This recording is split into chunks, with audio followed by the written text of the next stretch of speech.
I'm so angry. I'm angry for him putting me in that position to experience all the things that I did have to experience and all the things that I'm still going through now, because every day just feels like a punishment. That's how Ashley Santiago, who is a junior pre-med major at Ohio University, feels all the time after being sexually assaulted last year. It was the end of fall semester, and Ashley was in her dorm room studying for an exam when she started to have an anxiety attack. A friend of a friend offered to come over and help calm her down. With my anxiety and how bad it was, I was really scared, and I was like, yeah, I do want somebody to be with me. If you come over, I don't want to have sex. I don't want to have sex. Not long after that text exchange, the man knocked on her door.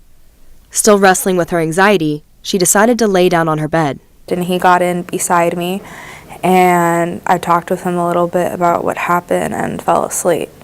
And I woke up to him violating me. She told him to stop, but because she didn't know him well, she says she was afraid to scream. After the encounter, she asked him to leave, and shortly after texted a friend who took her to a Blennis hospital. This was not an isolated instance. Another student, this time a journalism major, says she was raped here in Bryan Hall. She asked we not use her real name or show her face, but Susan, like Ashley, has a similar story. Her attacker contacted her after getting her number off Facebook, and they casually talked for about a month when she decided to cut off communication. Soon, he was traveling all the way from North Carolina to Athens, showing up on campus unannounced, threatening her and her friends, and gaining access to her dorm room. Susan says on January 29, 2017, he showed up at her room unannounced and raped her. I literally got in the shower and took such a hot shower that I burned myself, just because I wanted to wash it all away. Neither the Athens County Prosecuting Attorney's Office or Ohio University's Dean of Students would speak with us about these cases, citing concerns over confidentiality. So far this year, 13 rape cases have been reported at Ohio University.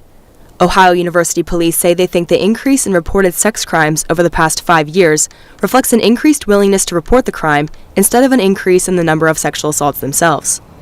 OUPD says it is always trying to improve the reporting process so victims feel comfortable. We're always trying to maintain trust and build trust and continue with our community outreach so that people do feel comfortable talking to us. But both Ashley and Susan say the university doesn't handle sexual assault investigations well. Ashley says it took more than 3 times the recommended 60 days laid out in the university's code of conduct for the university to complete its investigation of her case, finally ruling that there was not enough evidence to take disciplinary action against her attacker. Her attacker has since graduated from Ohio University. Ashley and Susan say the system failed them. I have failed to find justice through the school and through legal processes. While the prosecutor's office is still looking over my case, it doesn't seem very likely that they're going to take it. This man took so much from me, and he took my safety, he took my sanity. They let this scum of a man get away with so much. He was literally charged a misdemeanor. What he did should be considered a felony. Ohio University professor Michelle Ferrier, who was a sexual assault survivor herself, is critical of how the university handles reports of sexual assault.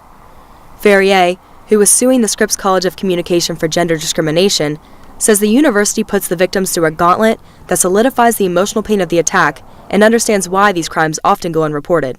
I don't fault other women for not coming forward because the emotional damage from the incident itself is painful enough. But when we have processes here that are designed to hide and suppress and minimize the damage that you've had, I would not recommend that any woman come forward and tell their story here at Ohio University. For Ashley, that pain and trauma wasn't just confined to her assault. Ashley says she became pregnant with twins after her assault. She miscarried one and decided to abort the other. After all that's happened, Ashley has decided to leave Ohio University at the end of this semester. While she feels the school failed her, she says her story shouldn't stop others from reporting sexual assaults. You just got to send a clear message that they're not going to get away with it. That you're going to do everything you can to make sure that you find justice, whether that's within your own heart or legally.